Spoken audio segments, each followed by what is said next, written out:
All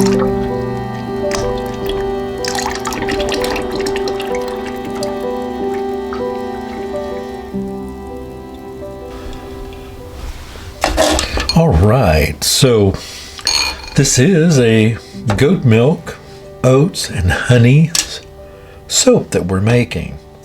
So I'm going to show you just a little trick.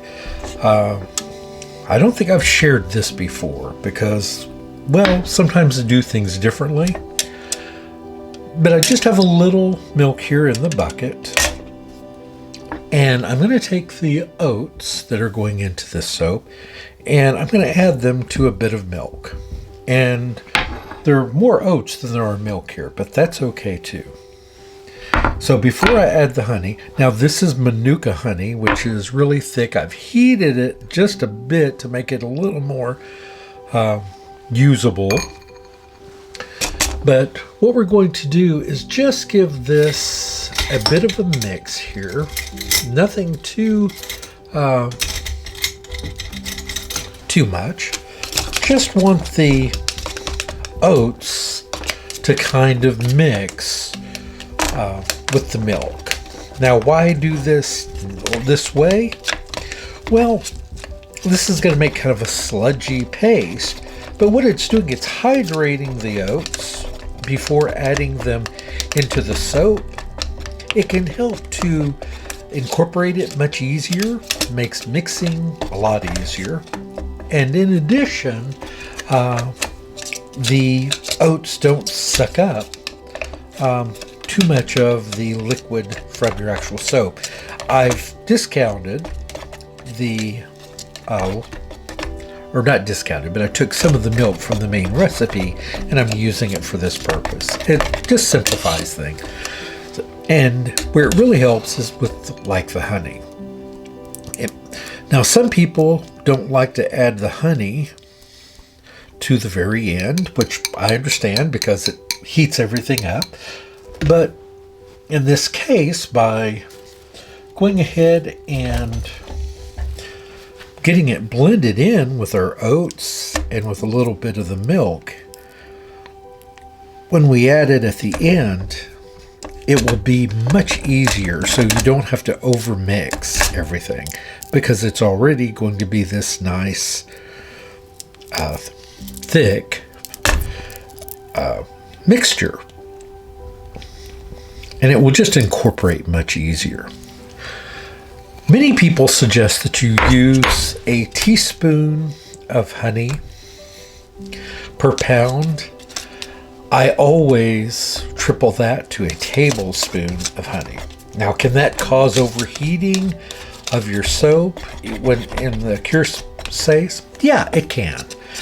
But it's colder this time of the year, and as I've told you all before, I don't do much in regard to heating of my house.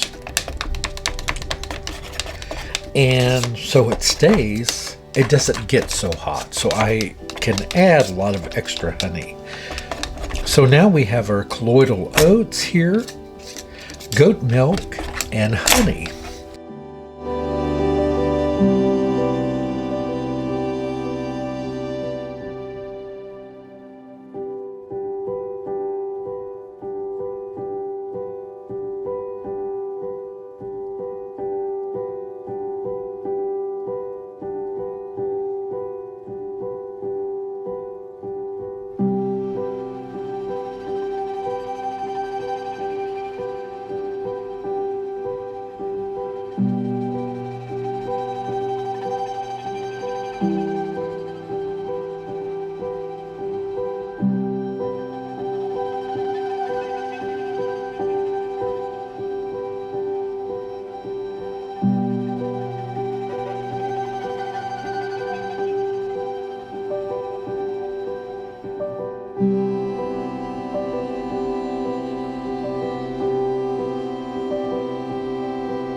Now we get to add our goodness into our goat milk, into our oils. Aren't those green? Isn't that green, the oils? That is the combination of the avocado and that Texas extra virgin olive oil. It is really green. This one was so green when I got it. I was so happy when I received it because it tastes delicious. I love it on a crusty bread, and I just made some bread just a few days ago. And this olive oil, so good, just warmed with a little bit of a few cloves of garlic in the oil and heated slightly just to get that delicious taste of garlic in the olive oil, and then just dip my bread in it. Oh, it's so delicious. Oh, I shouldn't talk about food. It makes me hungry. All right.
Okay, let's get one unmolded here and see what we've got.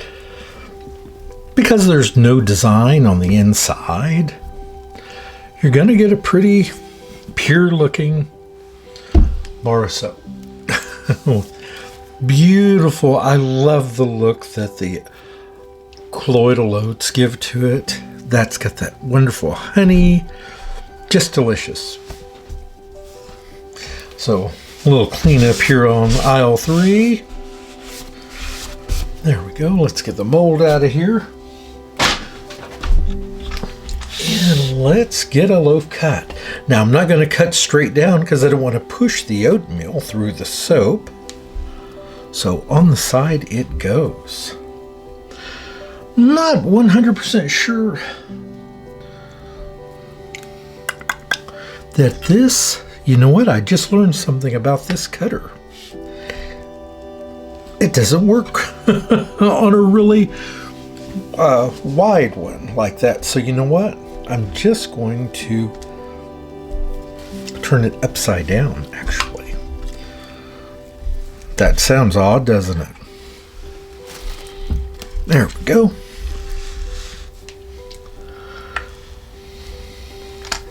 So let me just set up my cut. Whoop.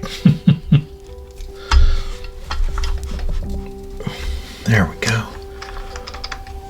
Just tightening down my stop, and we'll cut the first bar.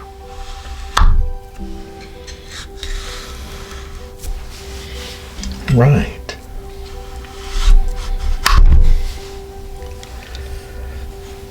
If I can get a hold of it, there we go. Not terribly showy because, well, you're just getting it for what it is. Oats, honey, and goat milk. And it smells just like that. You know, I realize that there are a lot of folks out there who may not have access to fresh goat's milk. And I pity them. No, I'm kidding. If you have to use dried goat milk, that's fine. There's nothing wrong with it at all. But I'm partial to my goats because, well, I know what they ate. I know what they drank. I know everything about them. They're my goats. And I happen to know what a fantastic bar of soap they make. So I'm very pleased. I hope you are too. I won't spend a lot of time cutting these because, well, it's probably not all that terribly interesting because, like I said, there is no design to these. They're very basic, right? But that doesn't mean they're not wonderful. I hope you've enjoyed this. I had so much fun putting it together. I'm going to go ahead and get the rest of these cut. And these will be in the shop in late February. Thanks so much, everyone, and have a terrific day. Goodbye.